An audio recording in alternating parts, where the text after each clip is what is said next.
Comment méditer la parole de Dieu? Note ça bien parce que souvent beaucoup de gens nous demandent mais comment je médite? Récemment, quelqu'un que j'aime beaucoup m'a demandé encore comment tu médites la parole, pasteur. Alors, méditer la parole commence d'abord à lire la parole.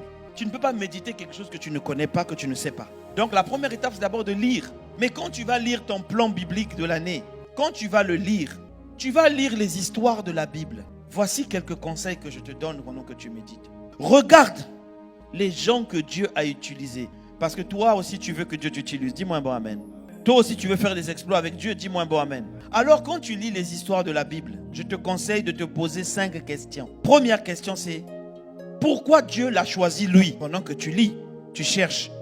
Tu vas lire Joseph, tu vas lire Abraham, tu vas lire Jacob, tu vas lire Moïse, tu vas lire Gédéon, tu vas lire Saül, David, Salomon, Daniel.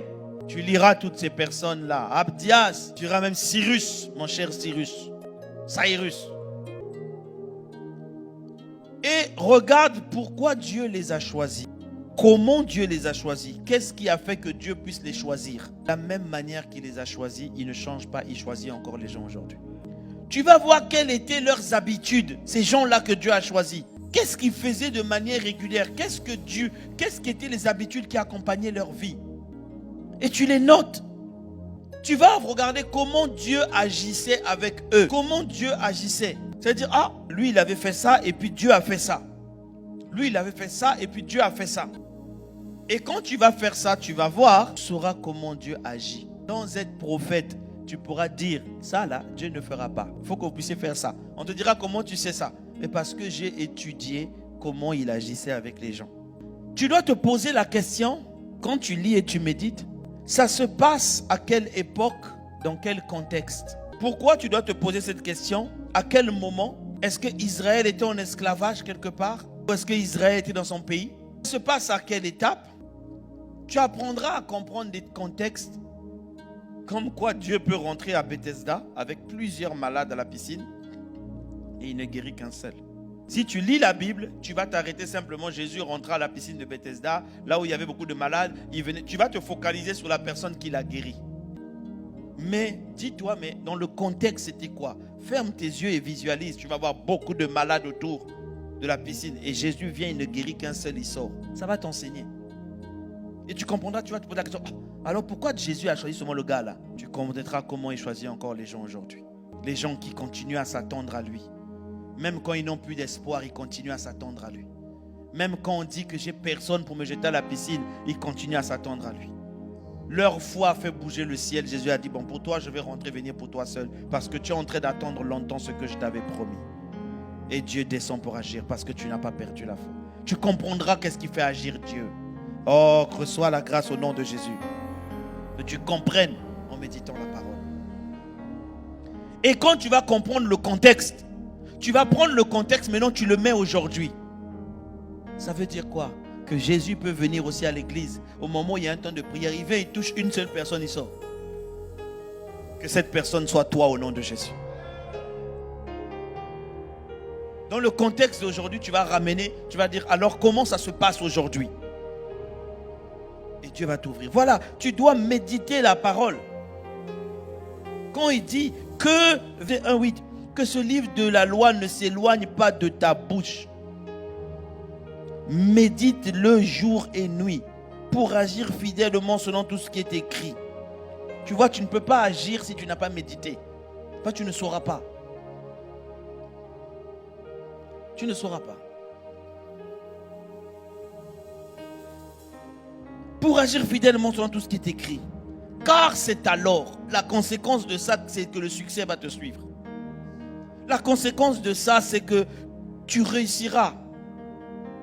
Tes entreprises marcheront. Ce n'est pas d'avoir fait un bac plus 5, 20, 15, 50. Non. C'est une question de connaître Dieu et comment il agit. Il faut que la parole la rentre dans ta bouche. Voilà pourquoi tu vas voir Ézéchiel 3, versets 1 à 2. Il me dit, Ézéchiel qui voyait l'ange, il me dit, fils de l'homme, mange ce que tu trouves. Mange le rouleau et avale. Parle à la maison d'Israël. J'ouvris la bouche et il me fit manger le rouleau. Manger le rouleau là, c'est manger la parole. Il dit quoi? Tu manges la parole. Après, quand tu parles, tu vois la puissance que la parole libère. Mais tu dois le manger. Pareil dans Apocalypse 10, verset 9. Lorsque Jean a regardé le grand ange qui avait un pied sur l'eau, un pied sur la terre, la Bible dit quoi? Et j'allais vers l'ange en lui disant de me donner le petit livre. Il me dit, prends-le et avale-le. Avale-le. Il sera amer à tes entrailles, mais dans ta bouche, il sera doux comme le miel. Amer dans les entrailles, ça va venir changer tes habitudes quand tu l'avales. Ça va venir bousculer les choses qui ne sont pas à leur place. Mais quand ça sortira de ta bouche, ça sera le miel. C'est quand tu verras le fruit que ça donne, tu sauras seulement, ah c'est bon. Avale. Mais les expressions que la Bible utilise, c'est que tu dois l'avaler. Tu dois l'avaler.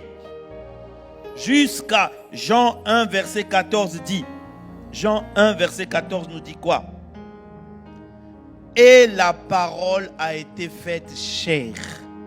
C'est-à-dire que la parole que tu médites là doit devenir ton mode de vie, ton quotidien. Parce que sans faire attention, tu commences à rire.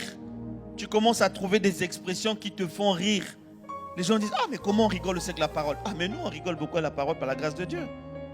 Il y a des versets, la Bible dit, Dieu rit des méchants. Il y a beaucoup de versets qui font rire. Tu trouves ta joie et ton bonheur dans la parole. Tu vois dans la parole comment Dieu ridiculise ses ennemis. Alors il faut que la parole se fasse chair au-dedans de toi. Qu'elle devienne chair. Mais comme on dit, pour que la parole devienne chair, avant de la... Quand tu l'as cherchée, tu l'as méditée, il y a une étape au milieu, c'est que tu dois la recevoir. Tu dois la recevoir.